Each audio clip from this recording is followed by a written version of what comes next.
Gaza में Israel के हमले का जवाब देने के लिए इजराइल के खिलाफ फिलिस्तीन के समर्थन में हूती गिरोह ने लाल सागर पर कब्जा अपना कर लिया है। लाल सागर से गुजरने वाले जहाजों पर हमले किए जा रहे हैं, जिसपे ब्रिटेन, अमेरिका और इजराइल के जहाज सबसे ज्यादा निशाने पर हैं। बाकी जहाजों के लिए यह आदेश हूती की तरफ से दे दिया गया है कि वो इस बात का ऐलान करते हुए गुजरें कि उनका इजराइल, अमेरिका या ब्रिटेन से कोई संबंध नहीं है। इस पे चीन और रूस के जहाजों को एंट्री दे दी गई है, वो आवाजाही कर सकते हैं, लेकिन अमेरिका, ब्रिटेन और इजराइल के जहाज सीधे तौर पर निशाने पर हैं। लेकिन इतनी छूट के बाद भी अमेरिका, ब्रिटेन और इजराइल के जहाजों पर हमले की वजह से लाल सागर का व्यापार पूरी तरह से चौपट हो गया है, ठप हो गया है। दुनिया पर इसका असर दिखने लगा है। इजराइल के बंदरगाह तो तबाह हो गए हैं, इजराइल के बंदरगाह तो खाली पड़े हैं। अमेरिका की अर्थव्यवस्था भी डगमगा रही है और ब्रिटेन समेत यूरोप के कई देशों पर इसका सीधा असर पड़ने लगा है या पड़ता हुआ अब आने वाले वक्त में दिखने लगेगा। लेकिन क्या भारत पर भी इसका असर होगा?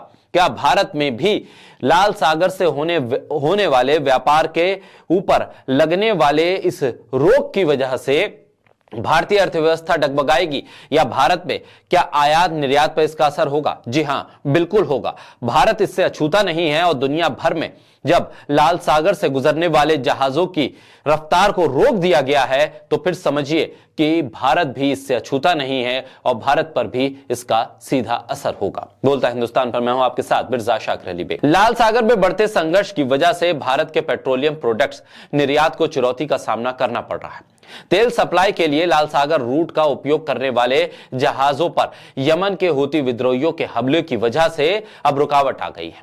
नतीजा यह है कि कई जहाज अब पश्चिमी बाजारों में ईंधन पहुंचाने के लिए लंबा रास्ता अपना रहे हैं, जिससे भारत की विदेशी बिक्री पर असर पड़ रहा है। यूरोप भारत की डीजल बिक्री का एक प्रमुख बाजार है।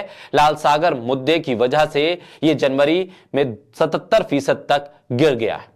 यह महत्वपूर्ण है क्योंकि यूरोप भारत के कुल ईंधन निर्यात के लगभग 30% का योगदान देता है। इससे भारतीय पेट्रोलियम उत्पादों की कुल बिक्री पर असर पड़ रहा है। अंतर्राष्ट्रीय अर्थव्यवस्था पर लाल सागर संघर्ष के प्रभाव के बारे में चेतावनी देते हुए संयुक्त राष्ट्र व्यापार निकाय अंकटाड ने कहा है कि स्वेज नहर के माध्यम से होने वाले अंतर्राष्ट्रीय व्यापार की मात्रा में 42% तक की कमी आ गई है। पिछले 2 महीने के दौरान भारत में ऊर्जा निर्यात प्रभावित हो रहा है। भारत का कुल पेट्रोलियम प्रोडक्ट निर्यात जनवरी में लगभग 23% गिरकर दिसंबर में 1.37 मिलियन बीपीडी की तुलना में 1.05 मिलियन बैरल प्रतिदिन यानी बीपीटी तक पहुंच गया है।